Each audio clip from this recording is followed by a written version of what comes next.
Bismillahirrahmanirrahim. Assalamualaikum warahmatullahi wabarakatuh.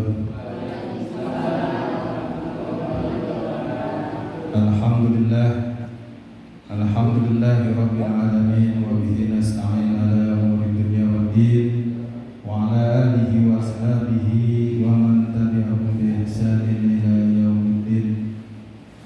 Subhanaka la ilma lana illa ma 'allamtana innaka antal alimul hakim. Wa qala Rasulullah sallallahu alaihi wasallam, man salaka tariqan yaltamisu fihi 'ilman sahalallahu lahu tariqan ilal jannah.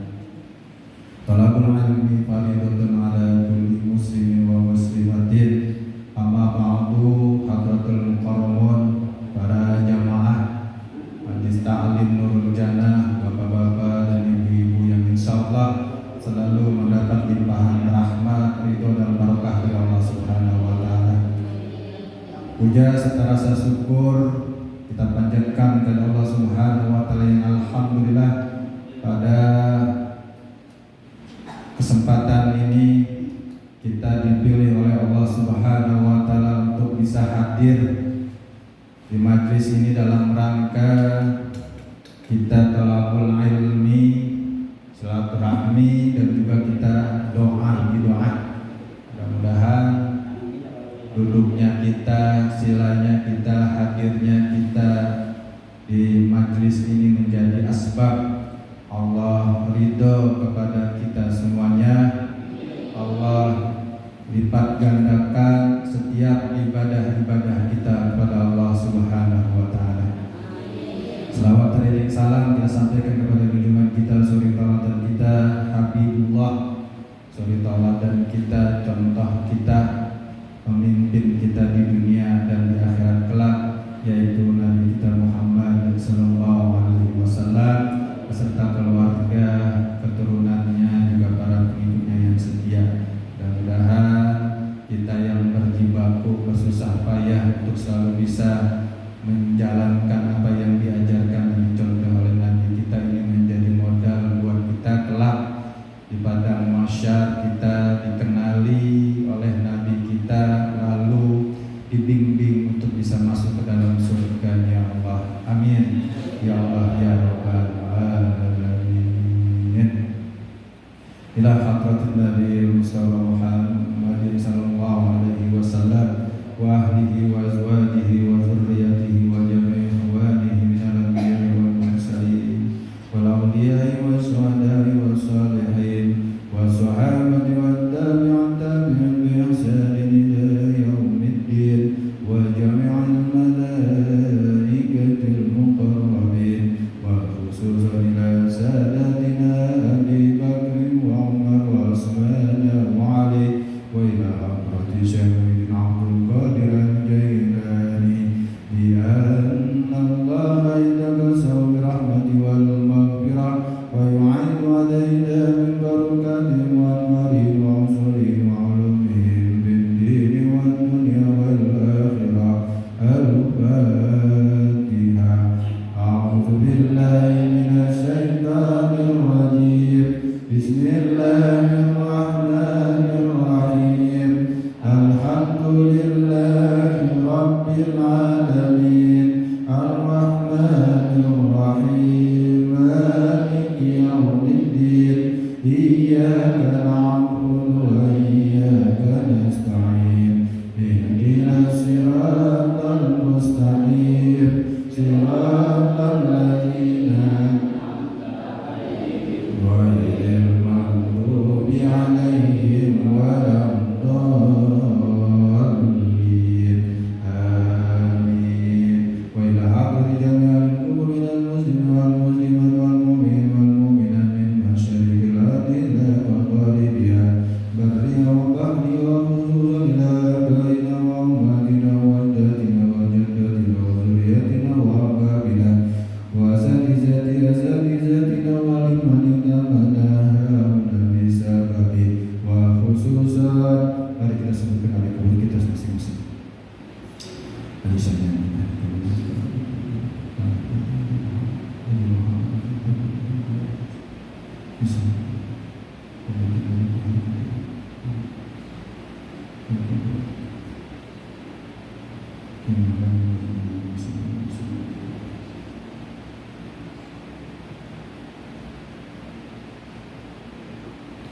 Allahumma billahu warhamhu wa'afi wa'anhu waj'al kuburahum rawdatan min riyadil jannah ila yaumil qiyamah syai'un lillahi lahum al-Fatihah. A'udzu billahi minasy syaithanir rajim. Bismillahirrahmanirrahim. Alhamdulillahi rabbil alamin. Ar-Rahmanir Rahim. Maliki yaumiddin. Iyyaka na'budu wa iyyaka nasta'in. Ihdinas siratal mustaqim. Siratal ladzina an'amta 'alaihim ghairil maghdubi 'alaihim waladdallin.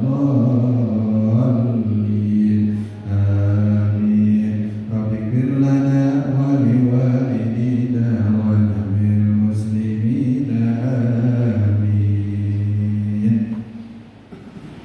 Alhamdulillah para jamaah sekalian, pada malam Sabtu ini kita bisa berjumpa lagi di majlis ta'lim yang kita cintai dalam rangka thalabul ilmi, ngumpulin bekal. Jadi namanya bekal itu kudu kita siapin. Bekal buat kemana? Buat apa bekalnya? Buat nanti kalau dunia ini sudah meninggalkan kita. Bisa jadi dunia yang meninggalkan kita, atau bisa jadi kita yang meninggalkan dunia. Sama aja. Dunia ninggalin kita gimana ya? Tentu kita udah pindah aja dari alam dunia. Jadi duduknya kita yang barangkali secara nilai manusia dunia ini kayak gini nih, masya Allah, dianggapnya remeh temeh. Ngapain gitu? Ada duduk dengerin orang ustaz ngomong, sepertinya tidak ada artinya, tidak ada nilai. Padahal para ulama-ulama kita, guru-guru kita, bahkan Nabi kita, baginda Rasulullah Muhammad Sallallahu Alaihi Wasallam menyatakan itu, sebagaimana yang kita sudah belajar kemarin. 4 keistimewaan, 4 kemuliaan, 4 apa lagi, mulia, istimewa, kenikmatan, keberkahan, apa lagi? Yang baik-baiklah bagi orang yang mau ngumpul-ngumpul kayak gini nih. Baca Al-Fatihah, zikir kepada Allah, lalu dengerin ilmu. Walaupun ilmunya ilmu, dengerin, ngajinya ngaji kuping. Yang namanya ngaji kuping, masuk kanan, keluar kiri. Di musola masih ingat, keluar dari musola hilang. Gak apa-apa. Orang kita malah lagi ngumpulin bekal buat nanti di akhirat nanti. Insya Allah. Para jamaah sekalian, alhamdulillah sekarang kita masih berada di bulan Rabiul Awwal. Barangkali waktunya singkat, saya ingin merangkumkan saja bahwasannya kita kemarin sudah menuntaskan tentang bab sholat, dari yang namanya rukun sholat, sunnah-sunnahnya sholat, bahkan sholat sunnah kita sudah belajar. Sunnah khauf, sunnah dalam keadaan sholat dalam keadaan perang, sholat gerhana, sholat istisqa. Insyaallah kita sudah mengetahui, minimal kita tahu tata caranya. Tapi itu semuanya syariat. Syariat itu fisik, jasad. Kita mengerjakan, kita niatkan, lalu jasad atau fisik kita melaksanakan apa yang menjadi rukun. niat takbiratul ihram, berdiri, qiyam takbiratul ihram, lalu membaca Fatihah, ruku, iktidal, lalu sujud. Itu namanya syariat. Dan kita belajar tuh rukun daripada salat berapa semuanya, Bu? 13 rukun salat. Dari niat, qiyam, takbiratul ihram, suratul Fatihah, ruku, i'tidal, sujud, duduk antara dua sujud. Sama lagi. Baca tahiyat, baca selawat, salam. Itu rukun. Nah, itu yang melaksanakan fisik syariat. Naik sedikit nih, kita boleh juga mengetahui, walaupun nggak perlu sungguh-sungguh kita memperdalam yang namanya dari syariat ke hakikat. Hakikat nanti naik lagi itu ke ma'rifat. Nah, kita nggak usah. Tapi secara hakikat sholat, perintah sholat itu kita belajar tuh. Paling tidak kita perlu tahu. Nah, ulama-ulama kita tuh saking solehnya, saking Allah berikan petunjuknya, dirangkum tuh. Kalau rukun sholat secara syariatnya 13, maka secara kalimat sholat ulama-ulama itu saking cerdiknya diringkas menjadi 3. Karena kalimat sholat, shod, lam, tak. Nah, ini saya karena waktu yang singkat ini, saya ingin sedikit berbagi tentang hakikat daripada perintah sholat. Jadi barangkali mohon maaf, selama ini kita melaksanakan sholat itu ketika usolli fardul maghribi salasa raka'atin mustaqbilal kiblati adaan ma'muman lillahi ta'ala, Allahu Akbar. Itu rukun syariatnya. Tapi pertanyaan secara hakikatnya, begitu kita udah masuk takbiratul ihram lalu bilang Allahu Akbar, yang kita sudah menghadap Allah. Kan salat kita gitu ya. Salat itu kan kita sama dengan menghadap Sang Pencipta.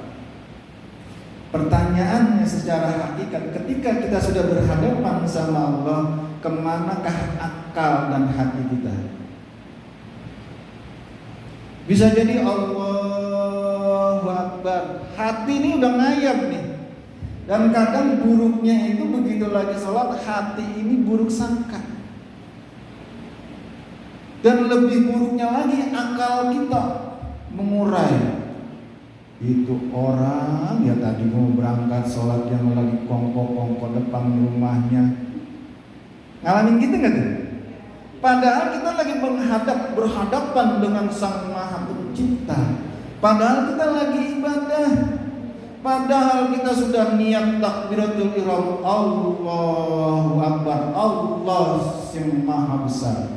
Tapi hati dan akal kita tidak utuh menghadap Allah Subhanahu wa Ta'ala. Jadi kita ibadah salat itu baru sekedar nilainya syariat tuh.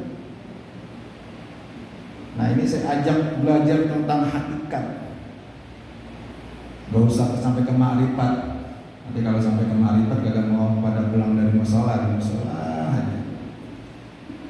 Ulama merangkum daripada ibadah-ibadah sholat misalnya secara hakikatnya 3 tuh. Sin, sod, lam, tak. Sholat, sholat, yusolli, sholatan, sod. Apa? Kalau ulama mengatakan kalau hakikat daripada sholat, sod itu sodikul qaul.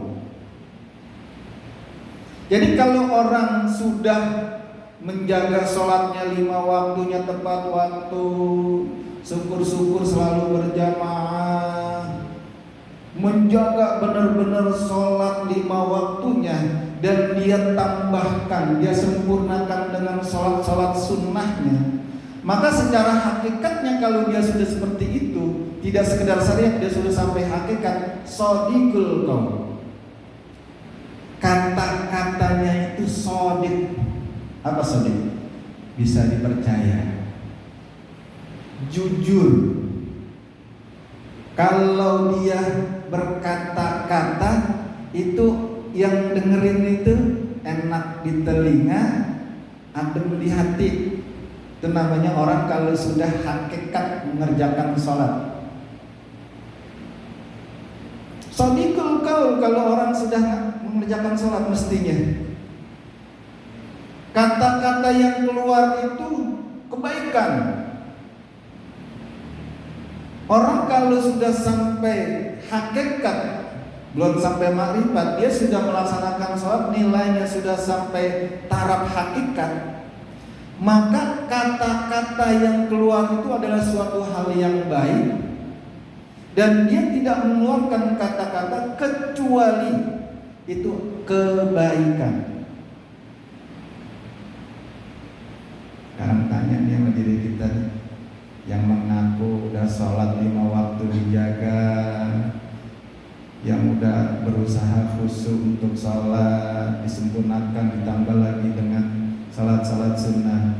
Sudahkah shadiqul qaul ini kita terapkan dalam kata-kata kita?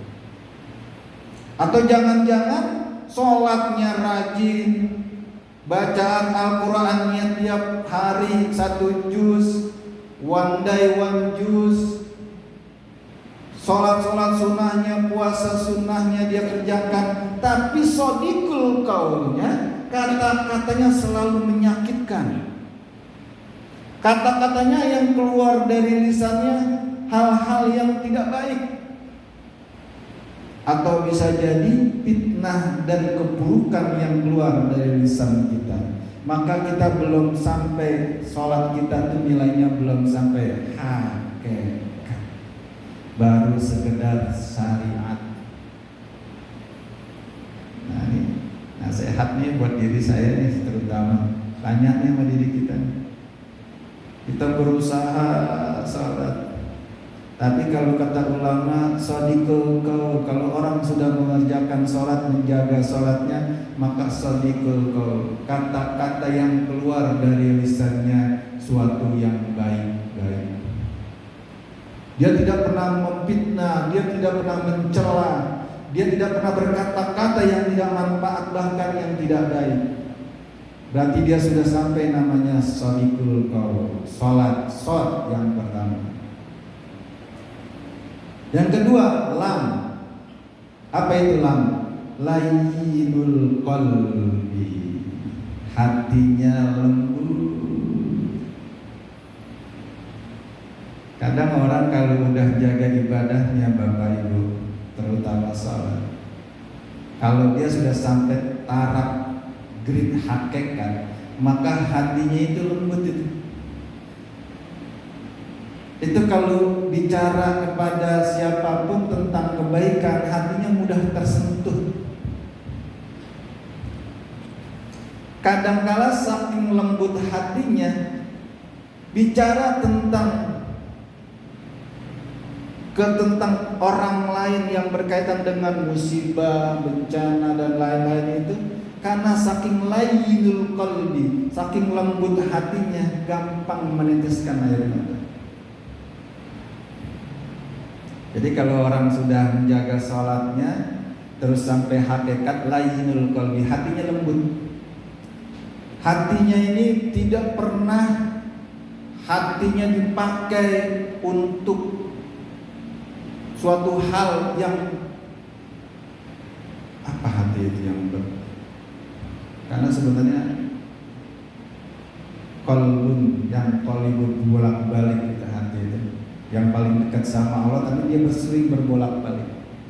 Nah kalau orang sudah benar-benar sholatnya sampai hakikat, maka layyinul qalbi, hatinya lembut. Hatinya ini nggak pernah sibuk ngurusin hidup orang. Hatinya tidak pernah dipakai untuk ngurusin ibadah orang lain, karena hatinya lembut. Dia takut menjaga hatinya jangan sampai Allah murka. Karena hati kolbun itu yang qalibu, berbolak-balik, tapi dia yang dekat sama Allah. Ini kalau orang sudah sampai hakikat sholatnya, maka dia jaga hatinya, lembut hatinya, karena saking takut Allah cabut hidayah taufik dari hatinya, Allah cabut. Nah, itu. Jadi kadang-kala orang kalau sudah sampai hakikat itu Pak, itu hatinya itu sibuk berzikir. Maka ada ayat yang menyatakan apabila dibacakan ayat-ayat Allah, lalu disebut nama-nama Allah, bergetarlah hatinya. Itulah yang dinamakan orang yang beriman. Nah, balik lagi nih tanya nih sama diri kita, sudahkah hati kita selembut sebagaimana kita melaksanakan ibadah salat kita? Atau jangan-jangan Allahu Akbar tapi hati sibuk mencela, sibuk meraba-raba ibadah orang, kehidupan orang.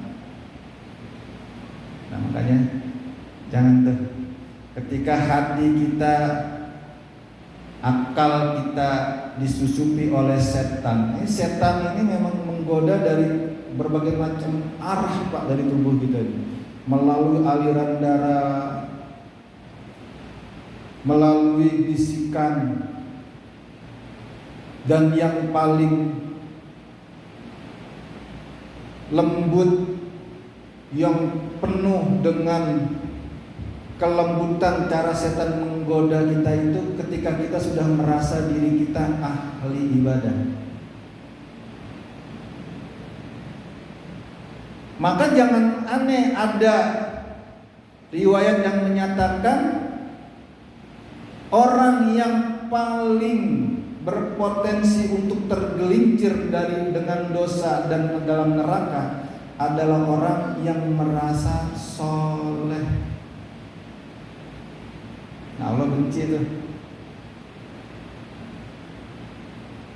Jadi kalau kita sudah menunaikan sholat tapi hati kita merasa yang paling benar, terus hati kita sibuk menilai ibadah orang lain, nah itu hati-hati.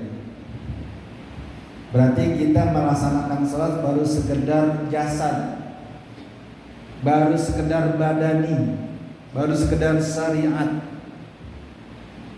Mestinya kalau kita sudah menjaga sholat kita dengan baik, dengan benar, layyinul qalbi itu sudah ada dalam hati kita. Hati kita sudah lembut, tidak mau sibuk menilai ibadah orang lain.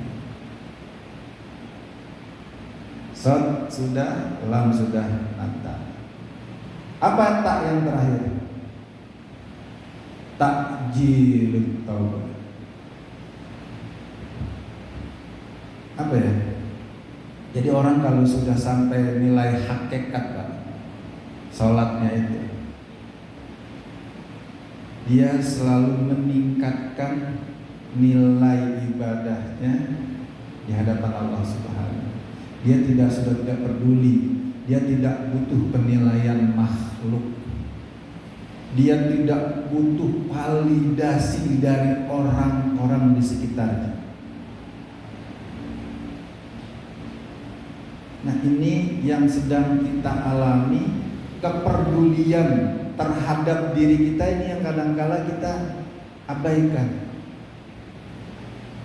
Mohon maaf, kita sholat niatnya apa?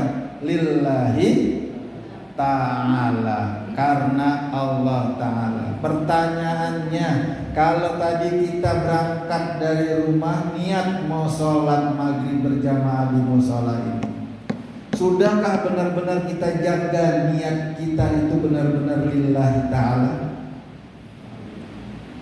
Atau jangan-jangan begitu kita keluar dari rumah, jalan ke musola ini ketemu tetangga lah, yang boro-boro dia udah siap pakai sarung, barangkali dia masih telanjang dada, masih santai di rumahnya. Apa yang terbesit dalam hati kita?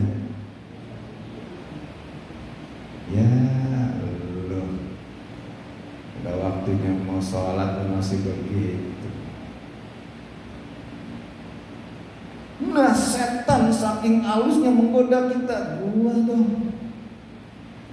Ketika kita gua dong, itu lillahi ta'alanya udah lupa tuh. Bener nggak? Bisa jadi kita pengen sholat kemari yang tadinya lillahi ta'ala bisa jadi berubah karena tetangga kagak sholat, maka gua lah yang paling. Kan ulama mengajarin tuh, manusia itu jenis kita dah. Kita kan masih jenis manusia nih ya. Ada yang udah beda jenis? Kan masih manusia semua kan? Kata ulama, manusia itu akan angkuh, sombong. Angkuh, sombong, apalagi tuh? Belagu, kalau kata orang Balikpapan mah. Belagu waktu itu orang ketika mengalami 4. Apa yang pertama? Ini sih saya anggap wajar ini. Apa? Bertambahnya harta. Orang kalau tadinya nggak punya, alokasi kelebihan harta. Biasanya apa tuh? Jalannya udah beda pak. Biasanya nyapa sama kita sekalian.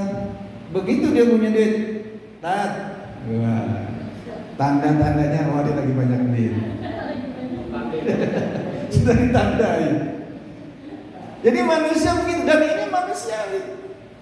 Ketika dia bertambah hartanya, harta bertambah, tabungan banyak, deposito banyak, nongkrong duduk di depan rumah sambil ngopi sambil ngerokok, tetangga lewat, pala lu berapa gua bayarin. Orang Betawi begitu tuh.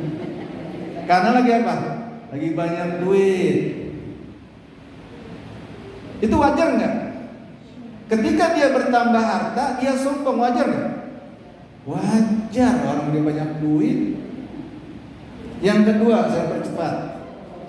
Ketika naik kedudukan, punya jabatan dari yang warga biasa jadi naik ketua RT. Udah sombong nih ketua RT nih. Yang biasanya sholatnya di musola udah kagak mau.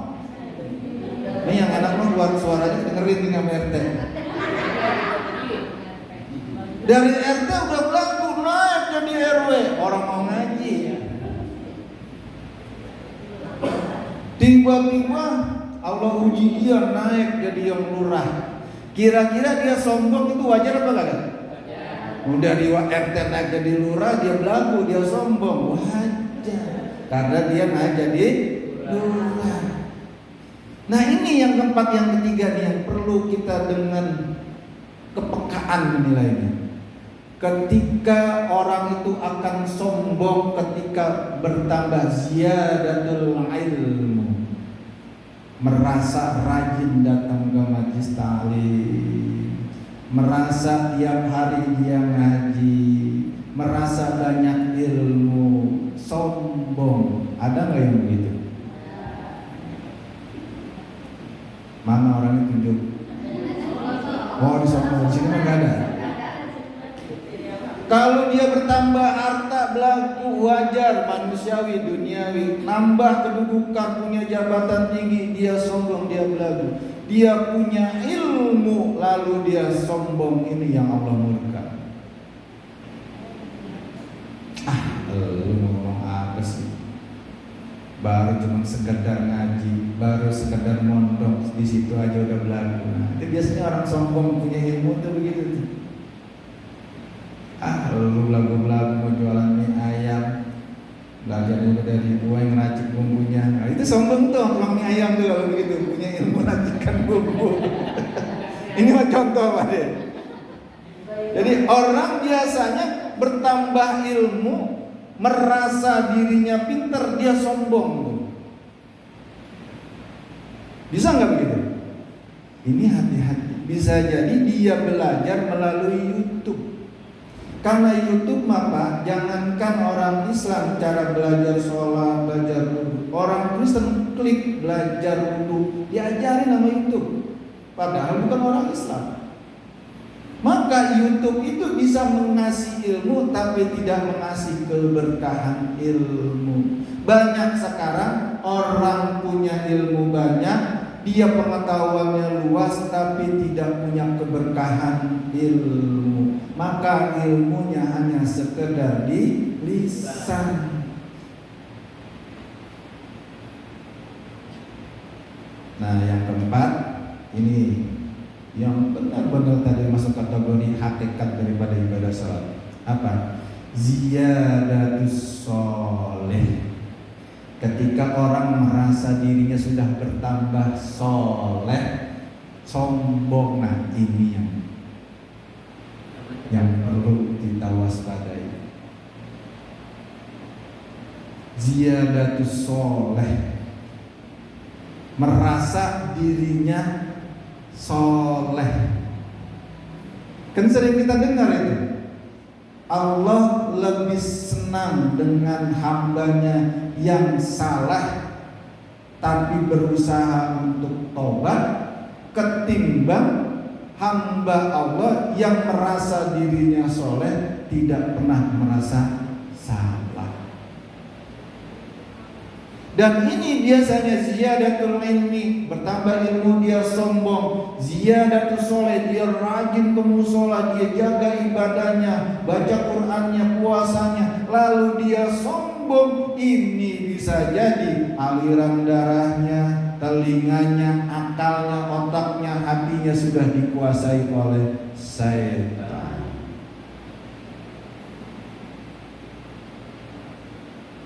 Nah, ini pertanyaan buat diri kita masing-masing, kita balikinlah sama dia. Nasihat yang ini yang bisa menilai kualitas ibadah kita, diri kita masing-masing.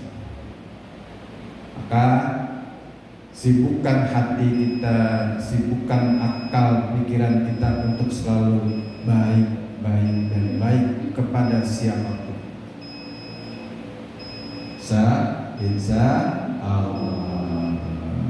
Itu saja pelajaran kita pada malam hari ini, mudah-mudahan manfaat dan maslahat. Insya Allah kita akan ketemu lagi di malam Sabtu yang akan datang. Kita niat, ayo bareng-bareng. Bismillahirrahmanirrahim. Ya Allah, kami niat ngaji lagi malam Sabtu depan karena Allah Ta'ala. Insya Al-Fatihah.